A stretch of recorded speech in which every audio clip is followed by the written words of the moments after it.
आज एक शॉकिंग खबर बंगाल से भी आई। पश्चिम बंगाल के गवर्नर सीवी आनंद बोस ने इस्तीफा दे दिया।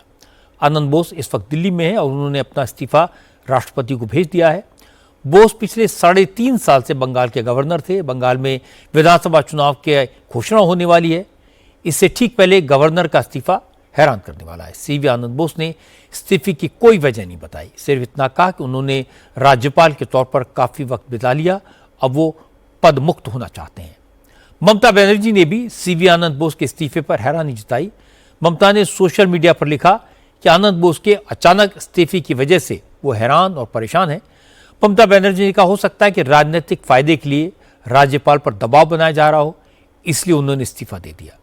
ममता ने यह भी जानकारी दी कि अमित शाह ने उन्हें बताया है कि तमिलनाडु के राज्यपाल आर.एन. रवि बंगाल के नए राज्यपाल बनने वाले हैं।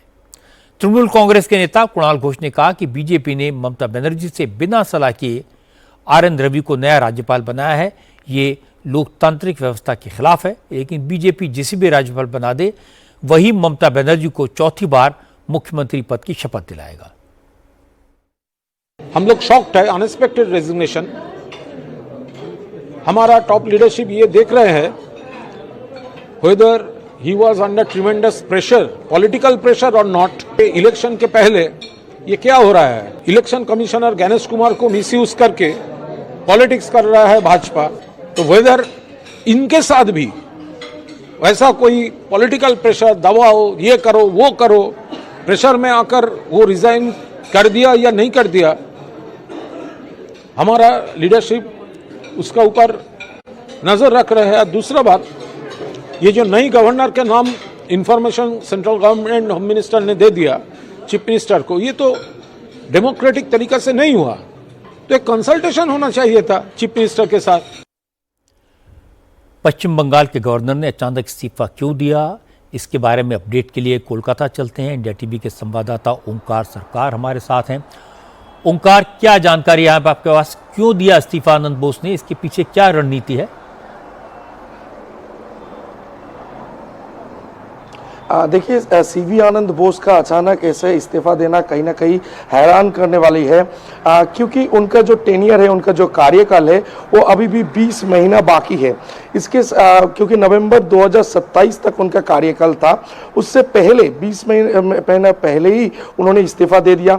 जबकि अप्रैल महीने में चुनाव होने वाला है पश्चिम बंगाल में, तो इससे पहले ये इस्तीफा कहीं ना कहीं हैरान कर देने वाला है, क्योंकि एक एक करके पॉइंटर अगर हम देखें तो सीवी आनंद बोस ने हाल ही में केरल से अपना जो वोटर कार्ड है वो शिफ्ट करवा लिए थे पश्चिम बंगाल की चौरंगी विधानसभा में, यानी कि वो वोटर भी बन गए थे कोलकाता के।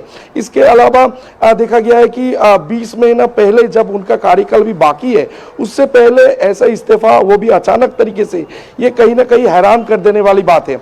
और इससे सबसे बड़ी बात यह है कि जब सीवी आनंद बोस के साथ अक्सर टीएमसी का टकराव नजर आता था, तो इसी बीच जब अचानक सीवी आनंद बोस ने इस्तीफा दिया तो उसको हैरान कर देने वाला, परेशान कर देने वाला ऐसे शब्दों का प्रयोग करते हुए ममता बनर्जी का जो ट्वीट है, ये ट्वीट काफी ज्यादा पॉलिटिकली काफी ज्यादा इंटरेस्टिंग है और काफी ज्यादा महत्वपूर्ण भी है, क्योंकि जब टकराव होना था तो उसके सीवी आनंद के बोस के साथ, तो इसी बीच हैरान कर देने वाला ऐसा शब्दों का प्रयोग ममता बनर्जी का सोशल मीडिया ठीक कह रहे हो ओंकार। ये जो इस्तीफा हुआ है उसके बारे में किसी को पता नहीं है, लेकिन आपकी बात सही है कि अचानक हुआ है, कोई इसकी पहले से सोच, पहले से प्लानिंग नहीं थी। अदरवाइज वो अपने आप को वोटर क्यों बनाते पश्चिम बंगाल में। बहुत बहुत शुक्रिया ओंकार आपका।